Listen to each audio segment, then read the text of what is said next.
లోకి rowdy baby Ayesha ఏం energy తల్లి, ఇక ఉతుకుడే ఉతుకుడు. బిగ్ బాస్ 9 ఫైల్ స్ట్రామ్ తో తగలడిపోతుంది. వైల్డ్ కార్డ్ ఎంట్రీలతో హౌస్ మేట్స్ అంతా దెబ్బకి అల్లాడిపోతున్నారు. ఎందుకంటే ఈసారి హౌస్ లోకి వచ్చిన వైల్డ్ కార్డ్స్ అందరూ చాలా స్ట్రాంగ్ గా కనిపిస్తున్నారు. అందులోనూ అందరి కళ్ళు ఫైర్ బ్రాండ్ ఆయేషా జీనాత్ పైనే ఉన్నాయి. అందరి అంచనాల్ని నిజం చేస్తూ ఫుల్ ఎనర్జెటిక్ తో ఎంట్రీ ఇచ్చింది ఆయేషా.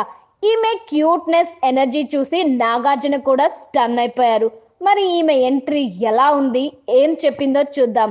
బిగ్ బాస్ హౌస్ లోకి serial heroine model Ayesha జీనాత్ wild card రూపంలో ఎంట్రీ ఇచ్చింది. హౌస్ లోకి 5వ వైల్డ్ కార్డ్ గా ఆయేషా వచ్చింది.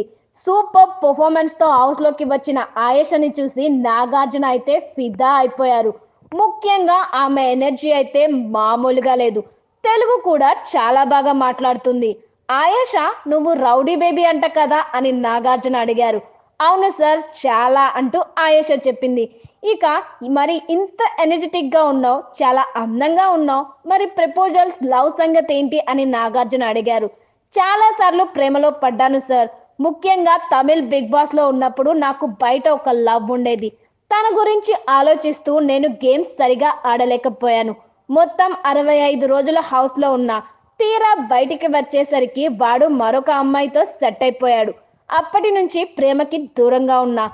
ఈసారి కప్పే లక్ష్యంగా హౌస్ లోకి వెళ్ళబోతున్నా అంటూ ఆయేషా చెప్పింది. ఇక ప్రతి వైల్డ్ కార్డ్ ఎంట్రీకి ఇచ్చినట్లే ఆయేషాకి ఒక పవర్ ఇచ్చారు. దాని పేరు నామినేషన్ పవర్. దీనికోసం ఆమెకి గ్రీన్ స్టోన్ ఇచ్చారు నాగార్జున. ఈ పవర్ సాయంతో నామినేషన్ జరిగే ప్రక్రియని మార్చొచ్చు. అది ఎలా అనేది బిగ్ బాస్ చెప్తారు అంటూ నాగార్జున చెప్పారు. ఇక ఆయేషా లోపలికి వెళ్లే ముందు నాకు చిన్న టాస్క్ ఇచ్చారు. హౌస్ లో ఎవరో ఒక అబ్బాయికి heart symbol ఇవ్వాలన్నారు. Ayesha heart symbol ని ఇమాన్యుల్ కి ఇచ్చింది.